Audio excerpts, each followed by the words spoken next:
सिद्धों और नाथों के उपदेशों का सामाजिक तथा दार्शनिक पक्ष संतों की वाणी में आत्मविवेक और सदाचार की कसौटी लेकर अवतरित हुआ। कबीर की समन्वयवादी दृष्टि इसी का परिणाम थी। इसके अलावा संत साहित्य पर बौद्धित्व का विशेष प्रभाव पड़ा। यज्ञ, नियम, योग, प्राणायाम, निवृत्ति, नारी त्याग आदि निर्गुण व सगुण दोनों धाराओं में गृहीत किए गए। भक्ति का मार्ग सरल और समयोचित था।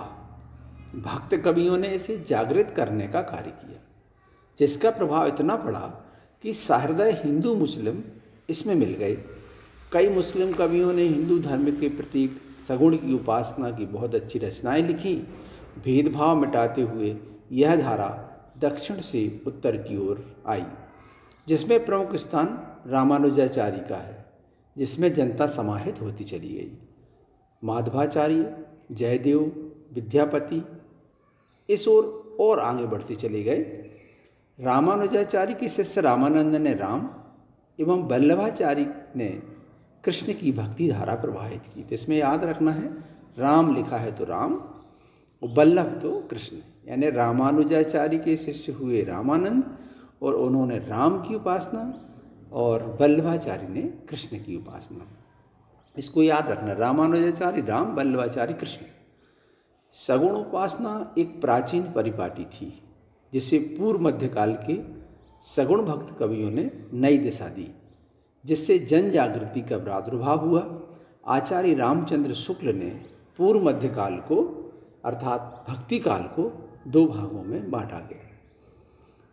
जैसे कि भक्ति काल है तो भक्ति काल को दो भागों में बांटा, जैसे सगुण भक्ति धारा और दूसरा है निर्गुण भक्ति धारा। इसी प्रकार सगुण भक्ति धारा में भी दो शाखाएं निकल के आईं। एक रामाश्रयी शाखा, जिसके प्रमुख कवि रहे तुलसीदास जी, और दूसरा है कृष्णाश्रयी शाखा, जिसके प्रमुख कवि रहे सूर। इसे हम राम भक्ति धारा और कृष्ण भक्ति धारा भी कह सकते हैं। इसी प्रकार निर्गुण भक्ति धारा भी दो भागों में विभाजित हो गई। एक प्रेमाश्रयी शाखा, जिसमें प्रेम के माध्यम से ईश्वर को प्राप्त करने की बात कही, और इसके प्रमुख कवि थे मलिक मोहम्मद जायसी। दूसरी तरफ जो ज्ञानाश्रयी शाखा है, जिसमें ज्ञान के माध्यम से ईश्वर को प्राप्त करने की बात कही, और इसके प्रमुख कवि थे कबीरदास जी। आगे हम जानेंगे कि सगुण भक्ति धारा के प्रमुख कवियों में तुलसी और सूर का क्या स्थान है। तो हम कह सकते हैं कि अग्रणी कवि रहे तुलसी और सूर, जबकि निर्गुण भक्ति धारा में कबीर और मलिक मोहम्मद जायसी की प्रमुखता थी। सगुण और निर्गुण के रास्ते दोनों ही एक ही थे। सगुण के माध्यम से ईश्वर को प्राप्त करो या निर्गुण के माध्यम से ईश्वर को प्राप्त करो, भक्ति का प्रमुख लक्ष्य था ईश्वर को प्राप्त करना। अपने रास्ते से भटके निर्गुण पंथियों को सही रास्ता दिखाने का कार्य कबीर, नानक, दादू, मलुकदास इत्यादि संतों ने किया। रामचंद्र शुक्ल ने कहा कि भारतीय भक्ति मार्ग साकार और सगुण रूप को लेकर चला। निर्गुण और निराकार ब्रह्म भक्ति या प्रेम का विषय नहीं माना जाता। भक्ति की निष्पत्ति श्रद्धा और प्रेम के योग से होती है। इस प्रकार भक्ति की धारा निरंतर चल पड़ी।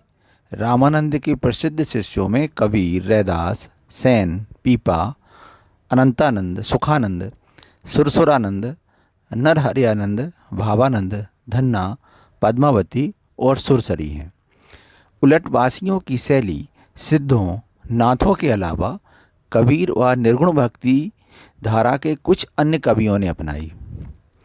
भक्तिकालीन साहित्य में निर्गुण की प्रेम मार्गी व ज्ञान मार्गी दोनों धाराएं शक्तिशाली रहीं। मुसलमान शासन की स्थापना के साथ ही हिंदू मुस्लिम संप्रदायों में परस्पर प्रेम की आकांक्षा से शेर शाह जैसे शासकों ने उलेमाओं की शिक्षा की अनदेखी कर हिंदू धर्म के प्रति उदारता दिखाई।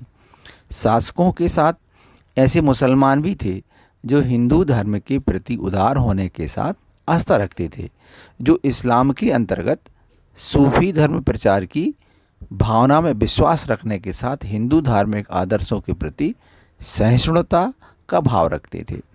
सांप्रदायिक रूप में इस्लाम की प्रतिष्ठा उस समय से होती है जब सूफी संत अपने निरीह जीवन के सिद्धांतों से जनता की श्रद्धा के पात्र बनने लगे। भारत में सूफी संप्रदाय का स्वागत इसलिए विशेष रूप से हुआ कि उसमें वेदांत की पूरी पृष्ठभूमि है।